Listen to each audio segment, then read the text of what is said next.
ചെറുപ്പം മുതൽ ഞങ്ങൾ സിബ്ലിങ്സ് എന്ന് പറഞ്ഞു വെച്ചാൽ നല്ല അടി കൂടുന്ന സിബ്ലിങ്സ് ആയിരുന്നു. എനിക്ക് തോന്നുന്നു ഞങ്ങൾ കുടുംബത്തിൽ തന്നെ ഏറ്റവും കൂടുതൽ അടി കൂടിയുള്ള ആൾക്കാർ ഞങ്ങളായിരിക്കും. അപ്പം മമ്മി പപ്പയൊക്കെ പണ്ട് പറയായിരുന്നു, ഇത് ഒരു കാലത്ത് ശരിയാവില്ല നിങ്ങൾ രണ്ടുപേരും, അങ്ങനെയൊക്കെ പറഞ്ഞിട്ടുണ്ടായിരുന്നു. അപ്പം പിന്നീട് കുറേ ഞാൻ കോളേജിലൊക്കെ ചേർന്ന് കുറച്ചൊന്ന് പുറത്തൊക്കെ പോയി ഒന്ന് സെറ്റിൽഡ് ആയതിനു ശേഷമാണ് ആഷിക്കുമായിട്ട് കൂടുതൽ ബോണ്ടിങ് സ്റ്റാർട്ട് ചെയ്യുന്നതൊക്കെ. എപ്പോഴും ഒരു റൈവലറി പോലെ ഉണ്ടായിരുന്നത് ഇപ്പോൾ അത് മാറിയിട്ട് എൻ്റെ ഒരു എന്താ പറയുക ബെസ്റ്റ് ഫ്രണ്ട് പോലെയാണ് അവൻ. അപ്പോൾ ആള് ഭയങ്കര സിമ്പിളാണ്, അങ്ങനെ കൂടുതൽ ആഡംബരങ്ങളോ കാര്യങ്ങളോ ഒന്നും ഇല്ലാത്തൊരു സിമ്പിൾ ആയിട്ടുള്ള ഒരാൾ. പിന്നെ ആള് ഭയങ്കര സോളിറ്റ്യൂഡിനെ ഇഷ്ടപ്പെടുന്ന ആളാണ്. എന്ന് വെച്ച് കഴിഞ്ഞാൽ ഒരുപാട് ആൾക്കാരൊന്നും വേണ്ട, കൂടുതൽ സന്തോഷിക്കാൻ വേണ്ടിയിട്ട് അങ്ങനെയൊക്കെയുള്ള ഒരു ജെന്യൂൻ ആയിട്ടൊരു ക്യാരക്ടറായിട്ട് എനിക്ക് തോന്നിയിട്ടുണ്ട്. പിന്നെ ആവശ്യം ഒരു ആറ്റിറ്റ്യൂഡ് മെയിൻറ്റെയിൻ ചെയ്യുന്ന ഒരാളാണ്. പിന്നെ കരിയർ ഫോക്കസ്ഡ് ആണ്, ഫാമിലി ഫോക്കസ്ഡ് ആണ്, ഹാപ്പിനെസ്സിനും പീസ്ഫുള്ളിനും ഒക്കെ ഒരു ഇമ്പോർട്ടൻസ് കൊടുക്കുന്ന ഒരാളാണ്.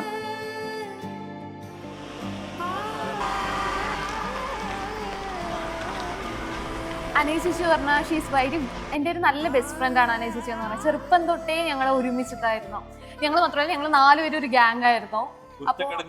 കുരുത്തക്കേടിന്റെ ഗ്യാങ് തന്നെയാണ്.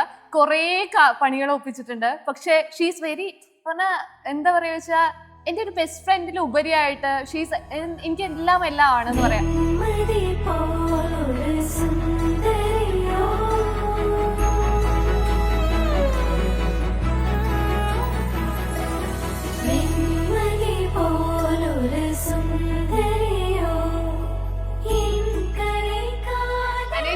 ചെറുപ്പം മുതലേ ഫുള്ളി എൻ്റെ ഒരു ഇൻസ്പിറേഷൻ ആണ്. നഖം മുതൽ ഡ്രസ്സ് വരെ എല്ലാം ചേച്ചിനെ കോപ്പി അടിച്ചുകൊണ്ടിരിക്കുന്ന ആളായിരുന്നു ഞാൻ. അപ്പോൾ ഇന്നലെ ഒരു പൊത്തി കളിച്ചുകൊണ്ടിരുന്ന ആള് ഇന്ന് മാരേജ് ചെയ്യാൻ പറയുന്നത് ഭയങ്കര അൺറിയൽ ആയിട്ട് ഫീൽ ചെയ്യുന്നുണ്ട്. ബട്ട് ഓബ്വിയസ്ലി എല്ലാ ബ്ലെസ്സിങ്ങും ചേച്ചിക്ക് കിട്ടട്ടെ. ഞാൻ പറയണോ, ചേച്ചിനെ ഞാൻ ചെറുപ്പം മുതലേ കാണാനാണ്. അപ്പൊ എന്നെ എടുത്തുകൊണ്ടിരുന്നതായിരുന്നു ചേച്ചി. ഇപ്പൊ കല്യാണം കഴിക്കണ പറയണത് എനിക്ക് വിശ്വസിക്കാൻ പോലും പറ്റില്ല. ആള് ഭയങ്കര മെച്യൂർ ആയി, ഇൻഡിപെൻഡന്റ് ആയി, ഒരു ബ്യൂട്ടിഫുൾ ഏരിയ.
സൽസ്വഭാവിയും ഇത്രയും പാവവും സുന്ദരിയും സൽസ്വഭാവിയും എല്ലാം നിറകൂടമാണ് പത്മ.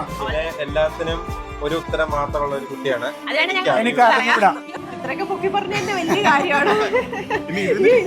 കൂടുതൽ പൊക്കി പറയുകയാണെങ്കിൽ ആഷിക്കിനും ശ്രീക്കും ഒരു നല്ല മംഗളാശംസകൾ നേരുന്നു. 1 2 3